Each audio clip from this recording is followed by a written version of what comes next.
ఓం నమః శివాయ శ్రీమాత్రే నమః. మిత్రులకి శ్రీభిలాషులకి అలాగే నన్ను ఇంతగా ఆదరిస్తున్న యూట్యూబ్ ప్రేక్షకులందరికీ కూడా పేరు పేరు ధన్యవాదాలు. మిత్రులారా, మీ అందరికీ పరాదేవత ఎల్లవేళలా మీతో ఉండి మీ మనోవాంఛ నెరవేర్చాలని మనస్ఫూర్తిగా కోరుకుంటున్నాను.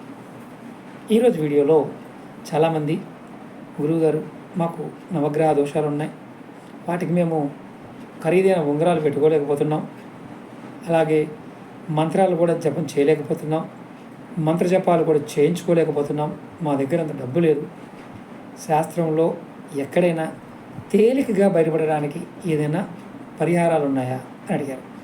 ఖచ్చితంగా ఉన్నాయి. ధర్మసింధువులో ఈ నవగ్రహ దోషాలు తొలగడానికి స్నానం చేస్తే, ఎలా స్నానం చేస్తే ఈ 9 గ్రహ దోషాలు తొలుగుతాయో చాలా అద్భుతమైన వివరణ ఉంది. ఆ వివరణ మీకు ఈరోజు తెలియజేస్తాను. అలాగే మీకు ఈ వీడియో నచ్చినట్లయితే లైక్ చేయండి, ఛానల్ని కొత్తగా చూసే మిత్రులు సబ్స్క్రైబ్ చేసుకోండి, పక్కనే గంట సింబల్ ఉంటుంది, దాన్ని యాక్టివేట్ చేసుకోండి. అలాగే ఇలాంటి తేలికైన వీడియోలని మీరు 10 మంది మిత్రులకి షేర్ చేయండి. అలాగే నాతో మాట్లాడాలి, జాతక పరిశీలన చేయించుకోవాలనుకునేవారు వీడియో డిస్క్రిప్షన్లో నెంబర్ ఇచ్చాను, ఆ నెంబర్ కాంటాక్ట్ చేసి అపాయింట్మెంట్ తీసుకోండి. చాలా వీడియోలు చెప్తూ వస్తున్నాను మీకు, ముందు కూడా చాలా షార్ట్ వీడియోలో కూడా మనకి పురాణాల్లో ఉన్నవి, అలాగే గ్రంథాల్లో ఉన్నవి, జ్యోతిష గ్రంథాల్లో ఉన్నవి కూడా మీకు పూర్తి వివరంగా తెలియజేస్తాను. అది చాలా రిస్క్తో కూడుకున్న విషయం ఏంటంటే ఇవన్నీ చాలా పురాతనమైనవి. ఇప్పుడు ఉన్న జనరేషన్కి ఏంటంటే ఇవి నిజాలా, ఈ పదార్థాలు దొరకవు కదా అంటారు. ప్రయత్నం చేస్తే ప్రసిద్ధి దొరుకుతుంది. ఎందుకంటే ఆయుర్వేదంలో ఈ పదార్థాలని వాడుతూ ఉంటాం, మన నిత్య జీవితంలో పూజ రూపంలోనూ ఆహార రూపంలో కూడా వీటిని వాడుతూ ఉంటాం. ఆ పదార్థాలే మనం తెచ్చుకొని మనం ఈ స్నానం చేయాలి. ముందుగా సూర్యభగవానుడు, సూర్యుడికి సంబంధించిన దోషం ఉన్నవారు ఏం చేయాలి చెప్తాను. గజమదము, ఇది మనకి ఆయుర్వేద షాపులో దొరుకుతుంది. అలాగే కుంకుమ, ఎర్రచందనము, వీటిని అంటే ఈ పదార్థాలని నీటితో నిండిన రాగి పాత్రలో, ఒక రాగి పాత్ర తీసుకొని ఈ పదార్థాలు దానిలో వేసి సూర్యభగవానికి నమస్కారం చేసి మీరు స్నానం చేస్తే సూర్యగ్రహ దోషం తొలగిపోతుంది. అలాగే చంద్రగ్రహ దోషం, ఒక నీటితో నిండిన పాత్రలో ఒట్టివేళ్ళు, గంధము, కుంకుమ, ఎర్రచందనము ఇవన్నీ వేసి చంద్రుడికి నమస్కారం చేసి ధ్యానించి, శంకు మనకి ఊదుతూ ఉంటాం కదా శంకు, అందులో పెద్ద శంకులు ఉంటాయి, ఆ శంకు తెచ్చుకొని ఆ శంకులో నీరు తీసుకొని ఒంటి మీద పోసుకుంటే స్నానం చేస్తే చంద్రగ్రహ దోషం తొలగిపోతుంది. ఇప్పుడు కుజుడు, మనకు చాలామంది వివాహాలు కావడం లేదనేవారు ఈ కుజు దోషం ఉన్నప్పుడే కాదు. అలాంటప్పుడు ఏంటంటే మీరు ఒక రజిత పాత్ర తీసుకోండి, అంటే ఇత్తడి పాత్ర, దానిలో దేవదారు గంధము, ఇది కూడా ఆయుర్వేద షాపులో దొరుకుతుంది. దేవదారు చెట్టు నుంచి వచ్చే గంధం, అలాగే నువ్వులు, ఉసిరిక పప్పు ఈ కలిపి మీరు అంగారకుణ్ణి స్తోత్రం చేసి, అంటే ఆయన నామాన్ని స్మరించి స్నానం చేస్తే మీకు అంగారక గ్రహదోషం అవుతుంది. అలాగే బుధుడు, ఎలాగైతే బుధుడు పాయింట్ ఆఫ్లో కూడా ఎలా చేయాలో చెప్తాను.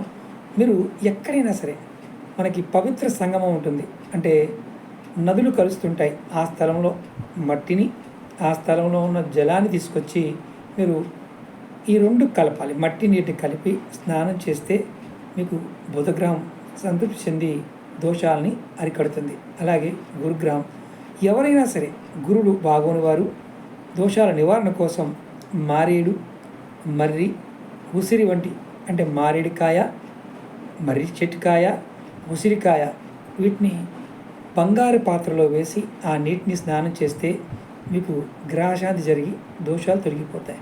ఇక్కడ ఒక అనుమానం ఉంటుంది, బంగారు పాత్ర లేకపోతే ఎలా గురువుగారు? ఇత్తడి పాత్రలో, ఇత్తడి బకెట్లో మీ బంగారు ఉంగరాన్ని వేసి మీరు ఈ స్నానం చేయండి. అలాగే శుక్రుడికి ఏం చేస్తే మీకు శాంతిస్తాడో చెప్తాను. గోరోచనము, ఇది కూడా పూజా వస్తువులమే షాపులో దొరుకుతుంది. అలాగే 100 పుష్పాలు, మీకు తెల్లటి పుష్పాలు ఏదైనా 100 పుష్పాలని మీకు ఒక ఇత్తడి పాత్రలో నీరు తీసుకొని దానిలో ఇవి వేయండి. శుక్రగ్రహాన్ని ధ్యానం చేసి స్నానం చేస్తే శుక్రగ్రహ దోషాలు ఆటోమేటిక్గా తొలగిపోతాయి. ఇప్పుడు శని భగవానుడిని మనం ఎలా చేస్తే శాంతిస్తాడో చెప్తాను. మీరు తిలలు, అంటే నువ్వులు, మినుములు, అలాగే గంధము, పుష్పాలు, వీటిని నీటితో నిండిన లోహ పాత్ర అంటే ఒక స్టీల్ బకెట్ కానీ ఇనుప బకెట్ కానీ దాంట్లో వేసి శనీశ్వరుని ధ్యానించి స్నానం చేస్తే గ్రహదోషాలు తొలగిపోతాయి. అలాగే రాహువు, మనకి ఈ రాహు పాయింట్ ఆఫ్ వ్యూలో మనకి ఆయుర్వేద షాపుల్లో హరిదళము అని దొరుకుతుంది.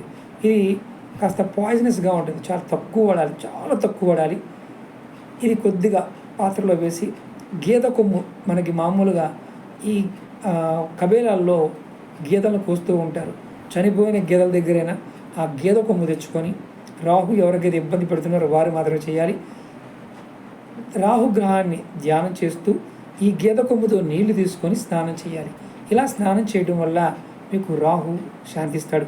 ఇది చాలా ఇష్టమైన పరిహారం రాహుకి. దోషం ఆటోమేటిక్గా తొలగిపోతుంది. అలాగే ఇప్పుడు కేతుగ్రహం, కేతువుకి ఎవరైనా సరే పర్వతాలు అంటే మనకి శ్రీశైలం, తిరుమల ఇలాంటి దేవాలయాలు, పర్వత ప్రాంతాల్లో ఉన్న దేవాలయాలకు వెళ్ళి అక్కడ ఉన్న మట్టిని తెచ్చుకోండి. ఆ మట్టిని తెచ్చుకొని మట్టి పాత్రలో అంటే మట్టి కుండలో కానీ మట్టి తొట్టిలు ఉంటాయి, దాంట్లో అయినా సరే కేతువుని ధ్యానిస్తూ స్నానం చేస్తే ఆ గ్రహ దీవెనలతో మీకు గ్రహదోషం తొలగిపోతుంది. ఇవి ఈ 9 గ్రహాలకు సంబంధించి మీరు ఈ పరిహారాలని చేసినట్లయితే మీరు ఖచ్చితంగా ఈ స్నాన విధి ద్వారానే మీ జాతకంలో ఈ గ్రహదోషాలని తొలగించుకోవచ్చు. నెక్స్ట్ వీడియోలో మీకు నేను ఏ దానాలు చేస్తే గ్రహదోషాలు తొలుగుతాయని పాయింట్ ఆఫ్ వ్యూలో ధర్మసింధువు చెప్పింది మీకు చెప్తాను. అంటే ఇవన్నీ కూడా ఏంటంటే కొంతమంది అనుకుంటారు, గురువుగారు ఇవన్నీ బ్రాహ్మణులు క్రియేట్ చేసి ఉంటారు, కొన్ని క్రియేట్ చేసి ఉండొచ్చు, కానీ ఇవి కొన్ని గ్రంథాలలో ఈ స్నానాల గురించి, ఈ పదార్థాల గురించి, ఈ పదార్థాన్ని కొన్ని చైతన్యం గురించి తంత్ర గ్రంథాల్లో కూడా చాలా వివరణ ఉంది. మీకు ముందు రోజుల్లో కూడా రావణ సహిత నుంచి కూడా రావణుడు చెప్పిన కొన్ని అద్భుతమైన పరిహారాలను మీకు తెలియచేస్తాను. ఇవి ఏదైనా సరే తంత్ర పరిహారాలు నమ్మికతో, విశ్వాసంతో ప్రయత్నం చేయండి. నమ్మకం లేనివారు, విశ్వాసం లేనివారు పొరపాటును వీటిని ప్రయత్నం చేయకండి. మీ అందరికీ నా వినపం ఏంటంటే ఇలాంటి తేలికైన వీడియోలని మీరు ఎంతమందికి షేర్ చేయగలుగుతారో అంతమంది జీవితాలని మీరు మార్చిన వారు అవుతారు. ఈ గ్రహదోషాలు ఉంటాయి, చాలామంది ఏం చేయాలో అర్థం కాదు, చేసిన పనులు కలిసి రావు, ఇబ్బంది పడుతూ ఉంటారు. అలాగే మానసికంగాను ఆరోగ్యపరంగా కూడా ఇబ్బందులు వస్తూ ఉంటాయి. అలాంటివి తట్టుకోవడం కష్టమైపోతుంది. ఆర్థికంగాను ధనానికి ఖర్చు అయిపోతూ ఉంటుంది. అలాంటి వారు ఎవరైనా సరే ఇలాంటి తేలికైన పరిహారాన్ని చేయండి. మన ఛానల్లో చాలా పరిహారాలు ఉన్నాయి. ఈ పరిహారాలని మీరు ఆచరించగలిగే వాటిని మీ మిత్రులకి, శ్రేయోభిలాషులకి షేర్ చేయండి. అలాగే మీకు ఈ వీడియో నచ్చినట్లయితే లైక్ చేయండి, ఛానల్ని సబ్స్క్రైబ్ చేసుకోండి.